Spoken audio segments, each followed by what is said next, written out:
NCERT class 10 science हमारा chapter है, chapter number 9 light reflection and refraction, और उसमें क्लास 6 हम लोग शुरू करते हैं।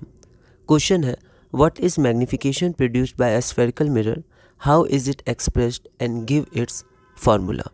तो हम लोग यहाँ पर देखते हैं मैग्नीफिकेशन क्या होता है। तो magnification produced by a spherical mirror gives the relative extent to which the image of an object is magnified with respect to the object size. तो हम लोग समझ सकते हैं ऑब्जेक्ट साइज से इमेज बड़ी बन रही है या छोटी बन रही है, रियल बन रही है, वर्चुअल, वो भी साइंस से हम लोग पता कर सकते हैं। तो हमारे पास जो ऑब्जेक्ट साइज है उसके रिस्पेक्ट में वो बड़ी बन रही है, कितनी बड़ी बन रही है, ठीक है, तो क्या फैक्टर है, ठीक है, वो सब हम लोग पता करते हैं with respect to object size, image का साइज, तो उसे मैग्नीफिकेशन कहते हैं। It is expressed as the ratio of the height of the image to the height of the object. It is usually represented by the letter small m. तो small m हमारा हो जाता है height of the image, जिसे H dash से represent करते हैं, और हाइट ऑफ द ऑब्जेक्ट जिसे हम लोग एच से रिप्रेजेंट करते हैं। ये हमारा मैग्नीफिकेशन हो गया। अगला क्वेश्चन है, how is the magnification m related to the object distance u and the image distance v. Mirror formula में हमने देखा था ऑब्जेक्ट डिस्टेंस स्मॉल यू रहता है और इमेज डिस्टेंस हमारा स्मॉल वी रहता है। The magnification m is related to the image distance v and the object distance u s। तो हमारा मैग्नीफिकेशन m क्या होता है, m is equal to minus v by u. ठीक है, नोट में हम लोग देखते हैं हमारा जो मैग्नीफिकेशन स्मॉल m होता है वो होता है h डैश बाय h, जो हमारा हो जाएगा माइनस वी बाई यू, क्योंकि दोनों m होता है तो आर एच एस बराबर हो जाएगा। A negative sign in the value. तो वैल्यू में नेगेटिव साइन, ये वाला नेगेटिव साइन नहीं, जो वैल्यू है हमारा उस वैल्यू में जो नेगेटिव साइन होता है, मैग्नीफिकेशन की जो भी वैल्यू आएगी उसमें अगर नेगेटिव साइन है तो हम लोग समझ जाएंगे कि हमारा जो इमेज है वो रियल है, और अगर पॉजिटिव साइन है in the value of the magnification it indicates that the image is virtual. अगला क्वेश्चन है, why do we prefer a convex mirror as a rear view mirror in vehicles. तो vehicles में, automobiles में हम लोग क्या करते हैं, कन्वेक्स मिरर को रियर व्यू मिरर की तरह यूज़ करते हैं। ऐसा क्यों, एनसीईआरटी इन टेक्स्ट का क्वेश्चन है। We prefer a convex mirror as a rear view mirror in vehicles because they always give an erect दो डिमिनिश्ड इमेज। तो हमें एक इरेक्ट इमेज चाहिए तो वो इरेक्ट इमेज देता है और थोड़ा डिमिनिश्ड भी देता है, ठीक है, हमने देखा है। Also they have a wider field of view as they are curved outwards. तो आउटवर्ड्स कर्व होते हैं, ठीक है, डिमिनिश्ड इमेज देते हैं तो वाइडर फील्ड व्यू वो लोग देते हैं। Thus convex mirrors enable the driver to view much larger area than would be possible with a plane mirror.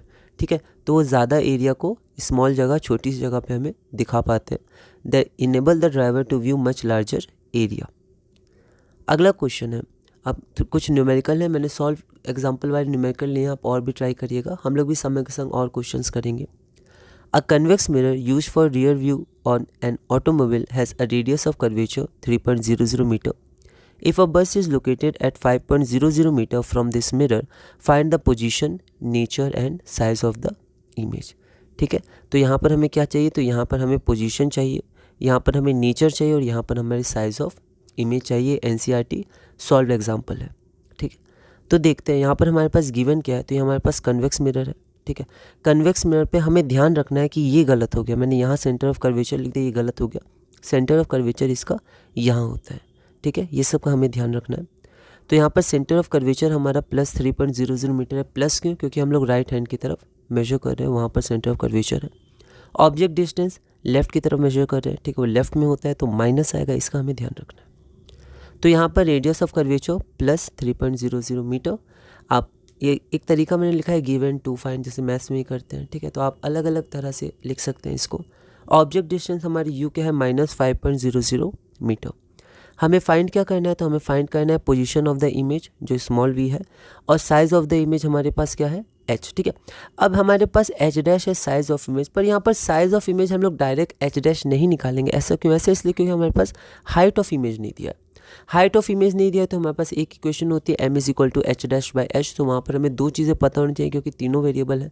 ठीक है, तो हमें यहाँ पर एम नहीं पता है, एच डैश नहीं पता है, और एच भी नहीं पता है। ठीक है, मैग्नीफिकेशन तो हम लोग फिर भी माइनस वी बाई यू से निकाल सकते हैं, लेकिन वहाँ पर हमें साइज़ ऑफ ऑब्जेक्ट पता होना चाहिए था, जो हमें पता नहीं है। तो हम लोग क्या करेंगे, साइज़ ऑफ इमेज में एक फैक्टर दे देंगे, किस फैक्टर से वो बड़ा या छोटा है।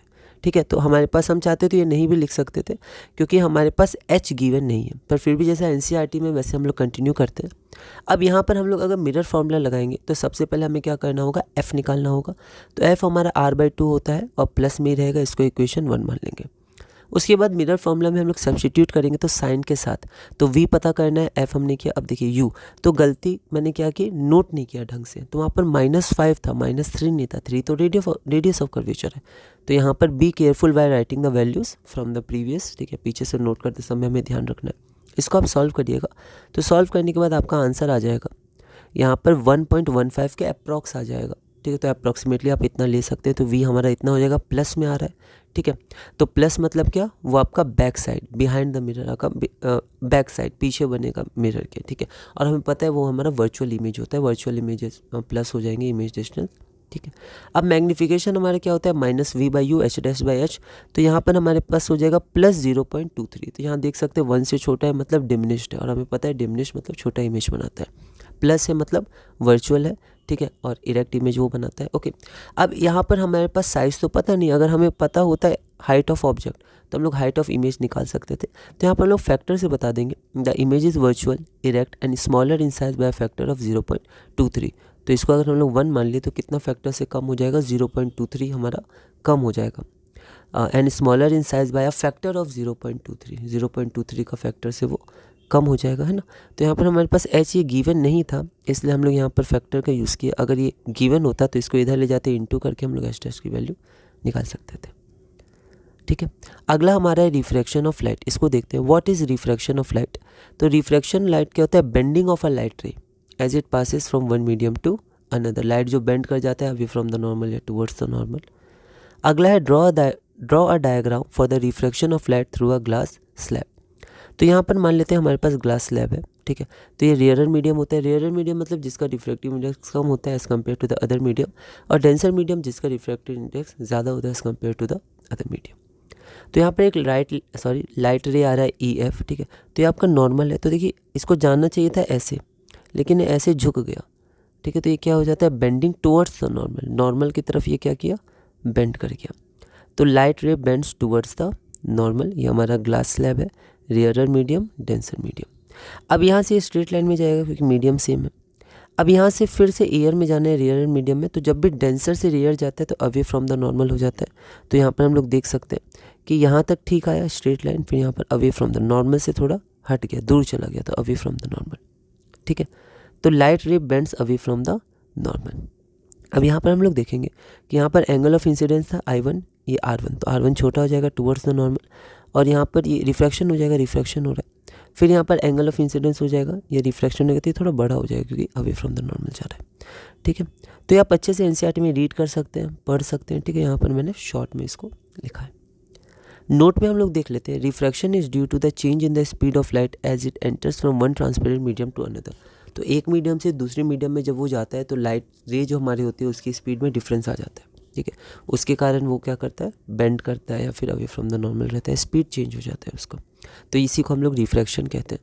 Experiment show that refraction occurs according to certain laws. तो कुछ लॉज होते हैं जिससे रिफ्रैक्शन होता है, रिफ्लेक्शन के भी कुछ लॉज थे।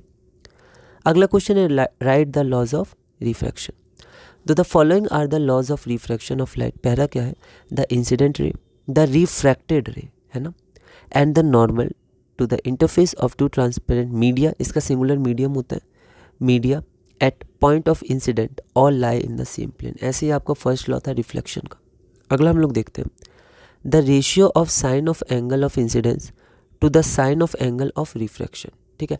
तो साइन ऑफ इंसिडेंस मान लेते आई, तो sine I divided by sine of angle of refraction, तो साइन आर। तो sine I by sine R वो क्या होता है, हमारा कांस्टेंट होता है। किसके लिए, तो ध्यान देना है, for the light of a given colour, एक गिवन कलर के लिए, and for given pair of media, given pair of media के। तो लाइट के बारे में हमें अच्छे से पढ़ना है क्लास 12 में। इलेक्ट्रोमैग्नेटिक वेव में डिफरेंट कलर्स होते हैं, उनके डिफरेंट वेवलेंथ्स होते हैं, डिफरेंट फ्रीक्वेंसीज होती हैं, ठीक है। तो लाइट एक गिवन कलर का और एक गिवन पेयर ऑफ मीडिया, मतलब दो मीडियम, जैसे एयर और ग्लास, उनके लिए अलग होगा। अगर एयर और केरोसिन होगा उनके लिए अलग होगा, ठीक है। ग्लास और केरोसिन होगा उनके लिए अलग होगा। तो given pair of media, this law is also known as Snell's law. तो इसे हमें स्नेल्स लॉ भी कहते हैं, Snell's law of refraction. This is true for I less than 90 degree and greater than 0 degree. If I is the angle of incidence and r is the angle of refraction, then sin I by sin r is equal to constant। तो sin I by sin r हमारा constant होता है। इसे हम लोग Snell's law भी कहते हैं। ये एक मैथमेटिशियन थे, उनके नाम पर स्नेल्स लॉ है। यहाँ पर हम लोग देखते हैं, according to Snell's law sin I by sin r is equal to constant। This constant value is called the refractive index of the second medium with respect to the first medium. तो जो हमारे दो medium होते हैं उसमें जो refractive index, मतलब ये जो कांस्टेंट है वो उसको रिफ्रैक्टिव इंडेक्स कहते हैं, तो वो होता है second medium with respect to the first medium, है ना। तो इस इक्वेशन में ये जो हमारा कांस्टेंट आता है RHS में, वो रिफ्रैक्टिव इंडेक्स होता है। इसके बारे में कुछ बातें हम लोग पढ़ेंगे अगली क्लास में, और आप NCERT रीडिंग ज़रूर कीजिएगा। इसके बारे में और रीडिंग भी आप कर सकते हैं। यहाँ पर मैं बेसिक में आगे बढ़ रहा हूँ। तो ये हमारा क्लास नंबर 6 पूरा हुआ। अगली वीडियो में हम लोग क्लास नंबर 6 और द रिफ्रैक्टिव इंडेक्स से कंटिन्यू करेंगे, और इसके बारे में पहले हम लोग कुछ थ्योरी पढ़ेंगे, उसके बाद हम लोग क्वेश्चन से कंटिन्यू करेंगे। तो इस वीडियो में हमने क्लास नंबर 6 किया और क्वेश्चन नंबर 38 तक किया। अगली वीडियो में हम लोग क्लास नंबर 7 से कंटिन्यू करेंगे और धीरे धीरे अपने class 10 science CBSE chapter 9 light, reflection and refraction में आगे बढ़ेंगे।